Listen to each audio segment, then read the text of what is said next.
सहनाववतु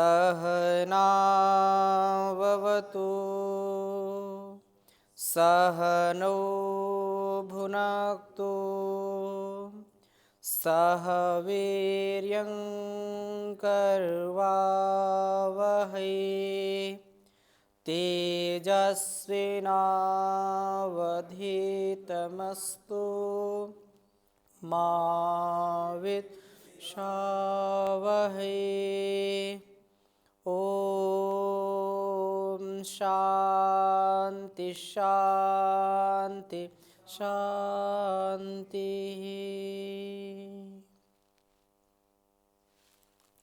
वैदिक जीवन पद्धति जो हमको वस्तुतः ऋषि परंपरा का संस्कार हमारे अंदर स्थापित करने का कार्य करती है। ये पावनी परंपरा, पावनी संस्कृति यदि हम अपने मन में, अपने वाणी में, अपने व्यवहार में इसको उतारते हैं तो ये कल्प वृक्ष की भांति संसार में देवत्व को फैलाने वाली होगी, आरोग्यता को फैलाने वाली होगी।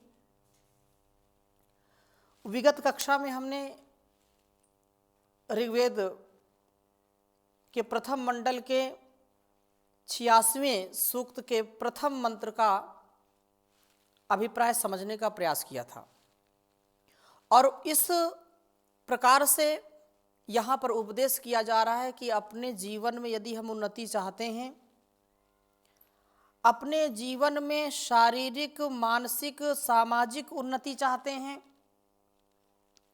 तो उसके लिए हम जितेंद्रिय बने, सोम का पान करें और उसका जो प्रमुखता से संसाधन बताया है प्राण साधना, प्राणायाम की महिमा को जानना और उसको अपने स्वभाव में उतारना। मर्तो यस्य हि क्षय पाथा दिवो विमहसः स सुगोपातमो जनः, इस मंत्र को हमने समझा था। इसी क्रम को आगे बढ़ाते हुए इस 86वें सूक्त के दूसरे मंत्र में ये बात कही कि यज्ञशील और ज्ञानी बनने के लिए भी, अपने स्वभाव में कल्याण तमम कार्य करने के लिए, कल्याण तमम कर्म करने के लिए भी हमको प्राण साधना की साधना जरूर करनी पड़ेगी। प्राण साधना के बिना जीवन हमारा दिव्यता से परिपूर्ण नहीं हो सकता है। यदि हम प्रश्न करें क्या जो प्राणायाम या योग साधना नहीं करते तो क्या उनके जीवन में कल्याणकारी कार्य नहीं होते? होते हैं, जरूर होते हैं। क्योंकि जहां जहां पर व्यक्ति योग का अनुष्ठान करेगा वहां वहां उसके अंदर दिव्यता आएगी। प्राणायाम या योग विद्या, योग साधना की हम बात जब करते हैं तो यह बहुआयामी, अनेक प्रकार से ऋषियों ने इसको समझाया है और यहां तक कह दिया कि संपूर्ण जीवन ही योग है। जो जीवन में हम दिव्यता का आधान करते हैं, जैसे महर्षि ने कहा युजिर योगे युज समाधौ युज संयमने, यदि हम संयमित जीवन जीते हैं, मर्यादित व्यवस्थित जीवन जीते हैं तो योगमय जीवन ही है। यदि हम प्रभु की भक्ति में जीवन जीते हैं तो योगमय जीवन जी रहे होते हैं। इसीलिए भगवान ने गीता में अलग अलग प्रकार से पार्थ अर्जुन को समझाने का प्रयास किया। चाहे कर्मयोग की बात हो, चाहे संन्यास योग की बात हो, सांख्य योग की बात हो, जहां पर हम अपने आप को उस परम शक्ति से जोड़ने का काम करते हैं, उस सुप्रीम पावर से अपने को जोड़ने का काम करते हैं, जहां पर मैत्री पूर्वक जीने का काम करते हैं, जहां पर परिवार जो टूट गए हैं, जो संबंध टूट गए हैं, उन संबंधों में दिव्यता पूर्वक जीने का कार्य करते हैं, तो वो योग ही है।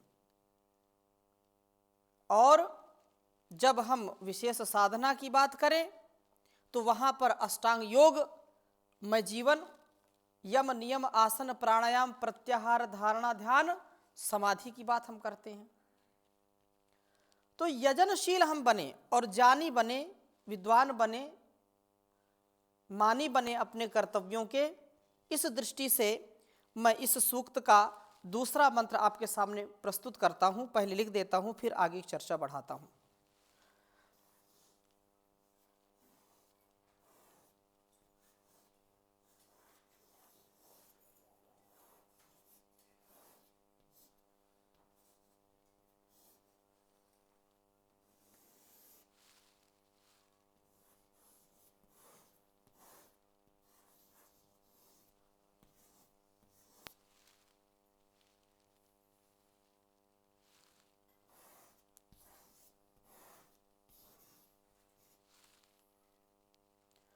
यज्जवाहसो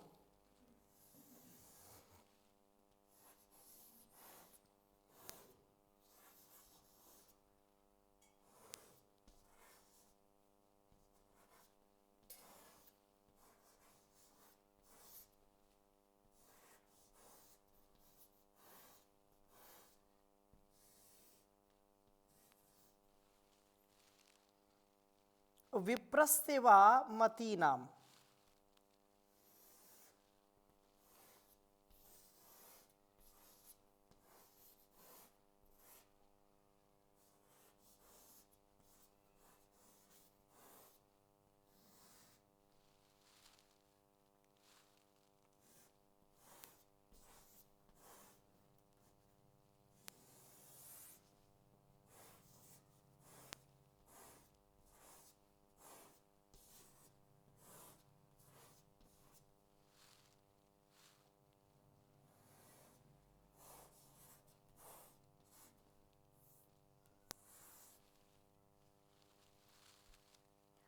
मरुतः शृणुता हवम्।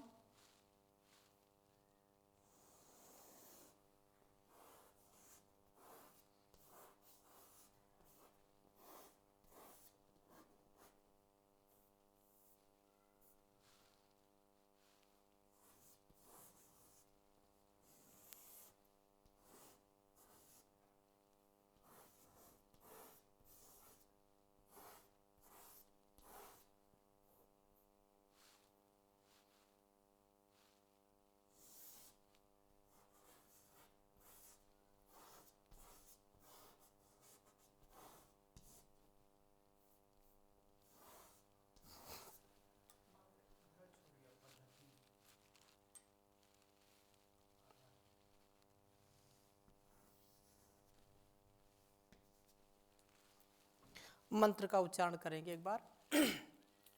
ओम यज्जैर्वा यज्जवाहसो विप्रस्ते वा मतीनाम मरुतः शृणुता हवम्। ओम यज्जैर्वा यज्जवाहसो विप्रस्ते वा मतीनाम मरुतः शृणुता हवम्। ओम यज्जैर्वा यज्जवाहसो विप्रस्ते वा मतीनाम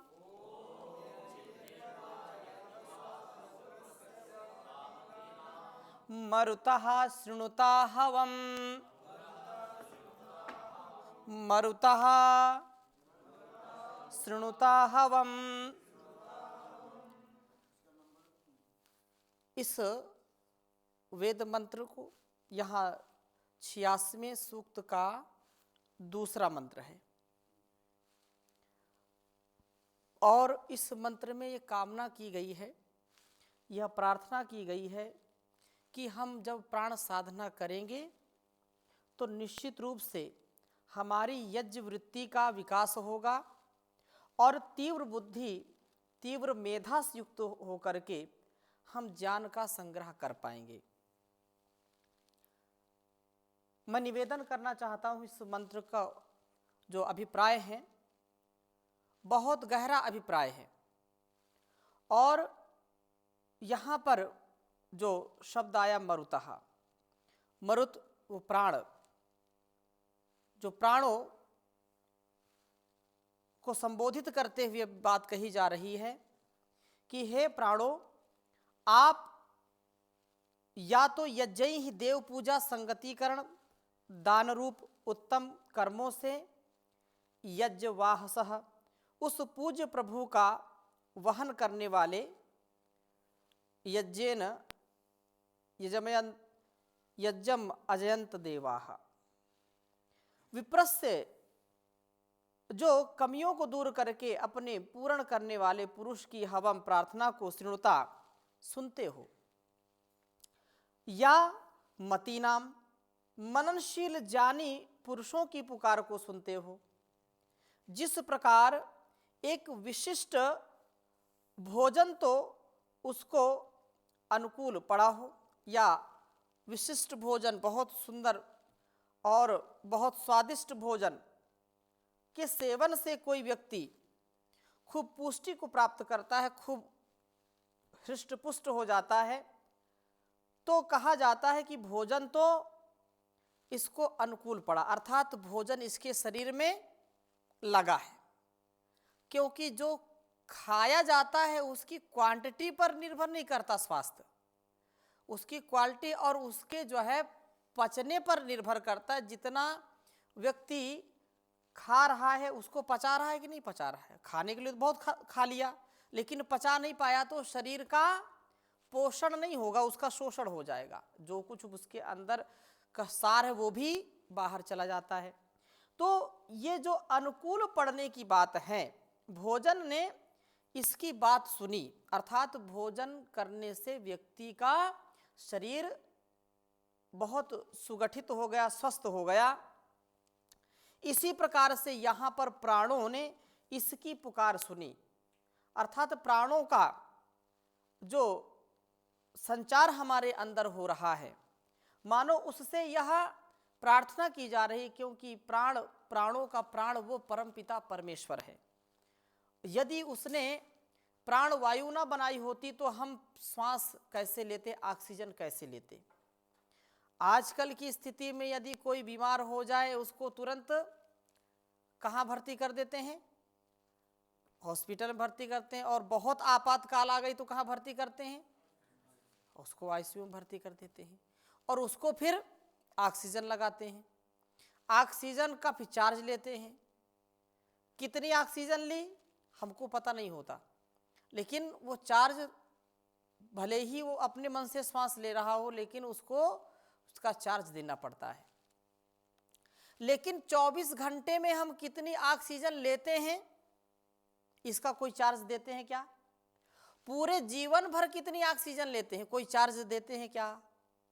लेकिन इस संसार में आकर के ऐसी व्यवस्था में हम फंसे हैं कि यहाँ पानी पीने का भी, हवा लेने का भी, और अनेक प्रकार के टैक्स, अनेक प्रकार के कर या अनेक प्रकार के जो हमको पैसे देने पड़ते हैं। अगर यह व्यवस्था परमात्मा की ना होती तो कैसा जीवन हमारा बहुत ही कठिनताओं से व्यतीत हो पाता, और जीने का अधिकार केवल उन्हीं को हो पाता जिनके पास अरबों खरबों संपत्ति है, जिनके पास करोड़ों की संपत्ति, वही जी पाते, क्योंकि गरीबों को तो ऑक्सीजन मिलती नहीं, निर्धनों को जल मिलता नहीं, तो कैसे काम चलता, जीवन कैसे चलता। तो यहाँ पर प्राण की आराधना, प्राण से प्रार्थना है, और यह बात कही जा रही कि यह प्राणों ने इसकी बात सुनी, इसकी पुकार सुनी। वाक्य विन्यास से यह प्रत्युत होता है कि जबकि एक व्यक्ति यजशील बन करके प्रभु की उपासना करता है, वह अपनी कमियों को दूर करता है, अथवा खूब ज्ञान संपन्न बनता है, तो वस्तुतः प्राण साधना के दो परिणाम है कि मनुष्य यजनशील बनता है, यजशील बनता है और बुद्धि को अत्यंत तीव्र कर लेता है। यज्जैर्वा यज्जवाहसो विप्रस्य वा मतीनाम मरुतः शृणुता हवम। ये प्राण जो सबकी सुनते हैं, प्राण क्योंकि परमात्मा का भी नाम है, वो प्राणों का प्राण है, वो हमारे द्वारा की गई प्रार्थना को, हमारी याचना को सुनता है, हमारी पुकार को सुनता है, और इसका सकारात्मक प्रभाव हमारे मन मस्तिष्क पर पड़ता है। जब हम प्रार्थना करते हैं, जब हम प्रार्थना सुनते हैं, भाव विभोर हो जाते हैं और रोम रोम हर्षित होने लगता है, हमारा व्यक्तित्व विकसित पुलकित हो जाता है, हम सुरभित जीवन जीने वाले हो जाते हैं। तो ऐसी जो भावना है इस वेद मंत्र में कि यजनशील बनने के लिए बुद्धि से युक्ति हमको मिलती है, बुद्धिमान बनने के लिए प्राण साधना परम आवश्यक है। बिना प्राण साधना के व्यक्ति की गति नहीं होगी, प्रगति नहीं होगी, दुर्गति होगी। छोटी छोटी अवस्थाओं में जब हम इस ओर उन्मुख हो जाते हैं तो यजनशील बन जाते हैं। यजनशील का तात्पर्य क्या है? जैसा कहा कि यजनशील देव पूजा संगति करण दान। जिन घरों में ये भावना है उन घरों के छोटे छोटे बच्चे, छोटी छोटी संतानें भी दूसरों का अभिवादन करते हैं, दूसरों की सेवा करते हैं, दूसरों की आज्ञा का पालन करते हैं।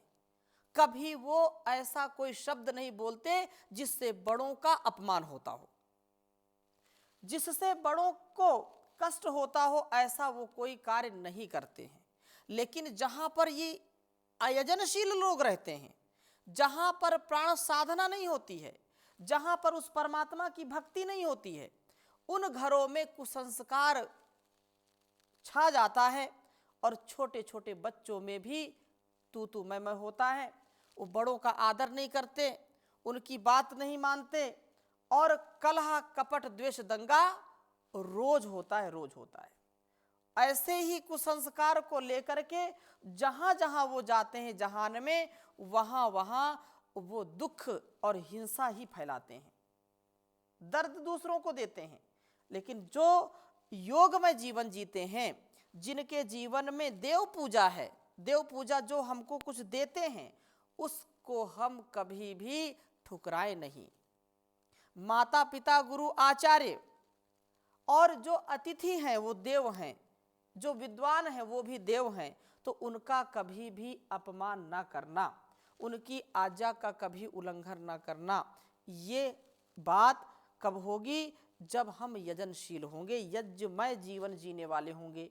जो भी उत्तम कार्य हैं, श्रेष्ठतम कार्य जो भी हैं, वो यज्ञ कहलाते हैं। एक यज्ञ तो हम जो करते हैं अग्निहोत्र यज्ञ, जो हवन के रूप में करते हैं, और एक ये जो हमारी वाणी से, हमारे व्यवहार से, हमारे कृतित्व से, व्यक्तित्व से इस समष्टि के लिए जो सेवा होती है, जो कल्याण होता है, वो भी यज्ञ कहलाता है। जो भी अच्छे कार्य होते हैं यज्ञ कहलाते हैं। तो योग साधना करने वाला व्यक्ति यज्ञमय हो जाता है। क्यों?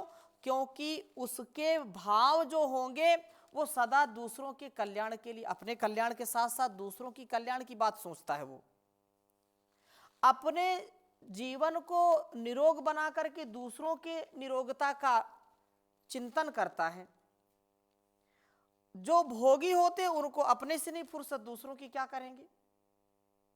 लेकिन योगमय जीवन जीने वाला व्यक्ति, प्राण साधना को साधने वाला व्यक्ति अपनी चिंता करता है, दूसरों की भी चिंता करता है, तथा लोकोपवाद से बचता है।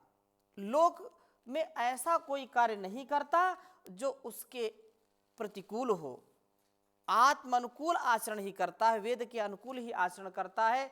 इसलिए प्रभु का जब चिंतन हम करें, प्राण साधना के साथ करें, ध्यान के साथ करें, ऐसा सामर्थ्य इस यज्ञशील व्यक्ति में हो जाता है कि उसके संबंध भी मधुर हो जाते हैं।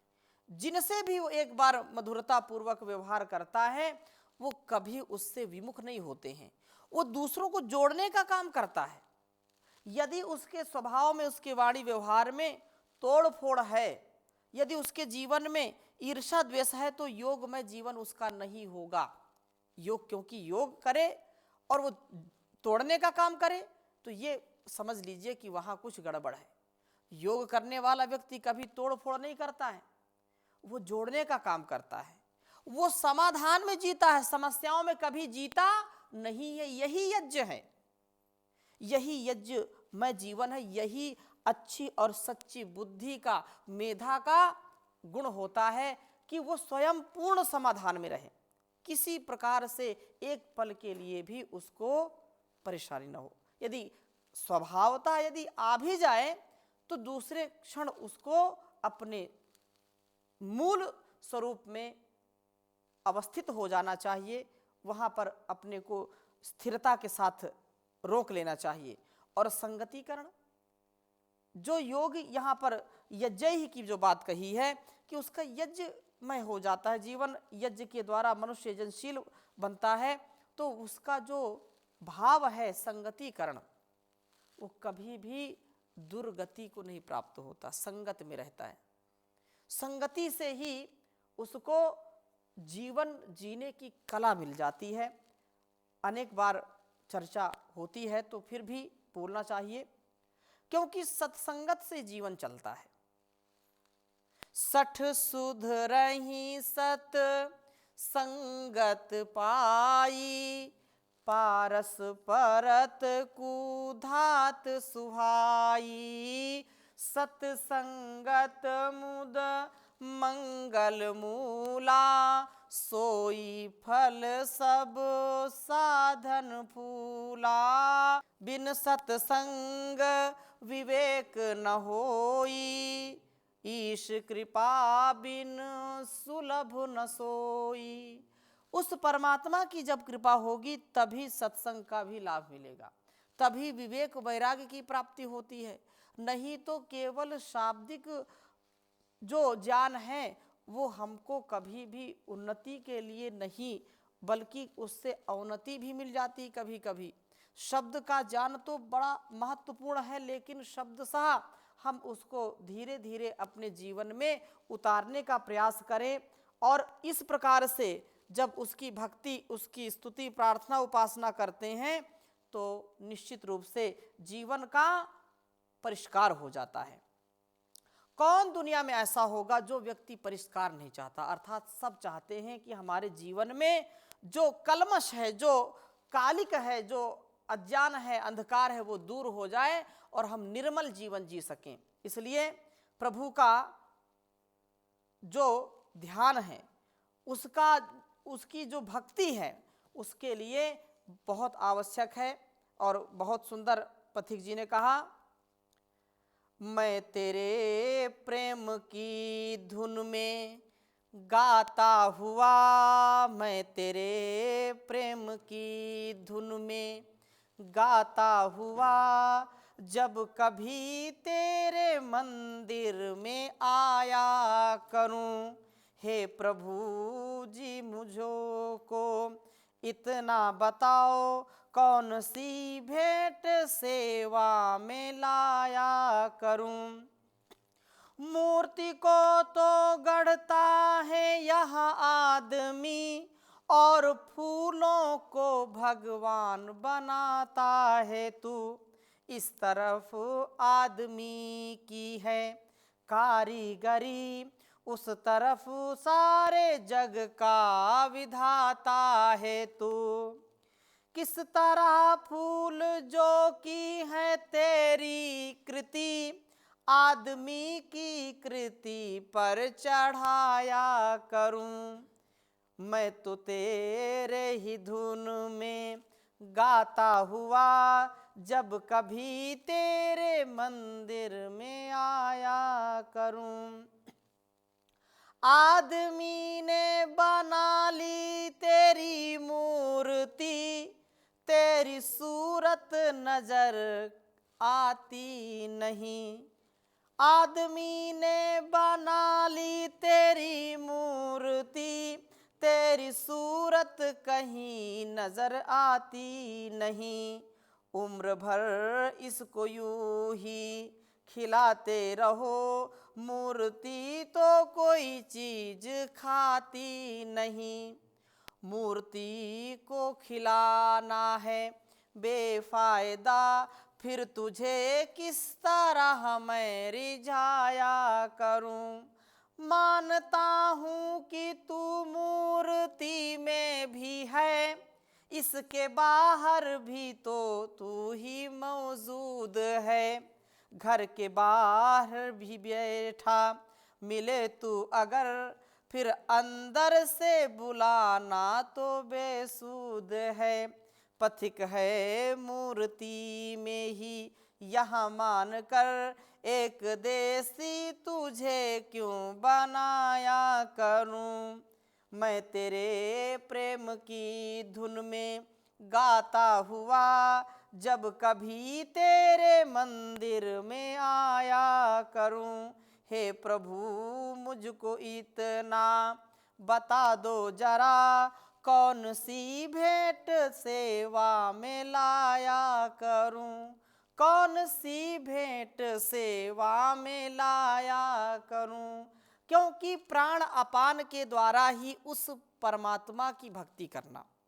बाहर संसार में जो स्थान बनाए हैं हमने देवताओं के लिए, या देव घर बना दिए, शिवालय बना दिए, वहाँ सत्संग, वहाँ लोगों को एकत्रित करके हम भजन करें, कीर्तन करें, लेकिन हमेशा इस बात को ध्यान में रखें कि अपने गुण कर्म स्वभाव को, अपनी इंद्रियों को, अपने विकारों को जब तक नियंत्रण में नहीं रखेंगे, तब तक संसार में कोई भी हमारा उद्धार करने वाला नहीं है। इसलिए यहाँ पर योग साधना प्राणायाम की जो चर्चा है उसका अनुष्ठान करके हम अपने जीवन को कल्याणकारी बनाएं। इन्हीं शुभकामनाओं के साथ आज की कक्षा को यहीं पर विराम देते हैं। शेष चर्चा अगली कक्षा में नए मंत्र के साथ करेंगे। ओम शांति शांति शांति।